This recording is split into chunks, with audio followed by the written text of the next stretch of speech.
Hello बच्चों, चलिए प्रश्न को पढ़कर समझते हैं। मिलर के प्रयोग से जीवन के उद्भव की आधुनिक परिकल्पनाओं की पुष्टि होती है, समझाइए। मुख्य अवधारणा। हम पहले प्रश्न की मुख्य अवधारणा देख लेते हैं। मुख्य अवधारणा। हमारे प्रश्न की मुख्य अवधारणा है, हमें मिलर का प्रयोग बताना है जिससे जीवन के उद्भव का पता चला तथा इनकी आधुनिक परिकल्पनाओं की पुष्टि करनी है। स्टैनले मिलर एक वैज्ञानिक थे जिन्होंने जीवन के उद्भव या जीवन की उत्पत्ति के संदर्भ में प्रयोग किया। जीवन के उद्भव या जीवन की उत्पत्ति के संदर्भ में प्रयोग किया। उन्होंने अपने प्रयोग में चिंगारी विमुक्त उपकरण का उपयोग किया। चिंगारी विमुक्त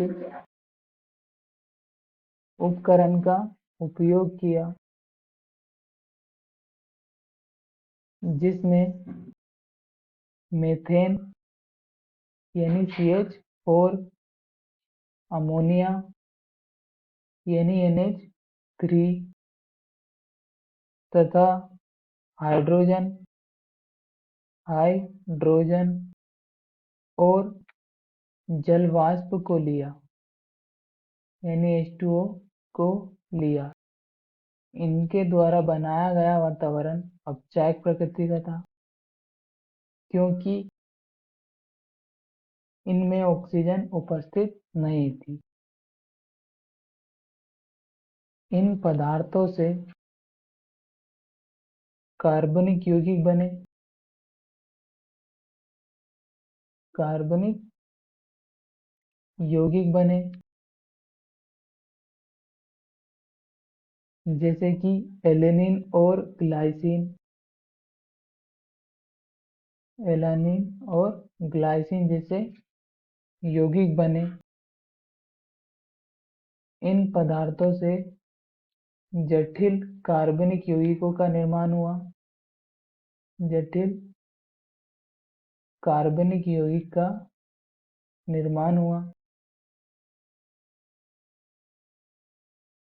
कार्बनिक यौगिकों में जीवन के या जीवन की उत्पत्ति के लक्षण थे।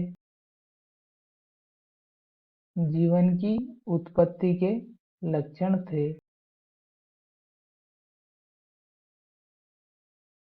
हम समझ सकते हैं कि जीवन की उत्पत्ति रासायनिक प्रयोग से हुई या रासायनिक पदार्थ से हुई। जीवन की उत्पत्ति किससे हुई? रासायनिक पदार्थ से हुई, जो हम आधुनिक वातावरण में या आधुनिक जीवन में कर सकते हैं। आशा करता हूँ आपको हमारा उत्तर समझ में आया होगा। धन्यवाद।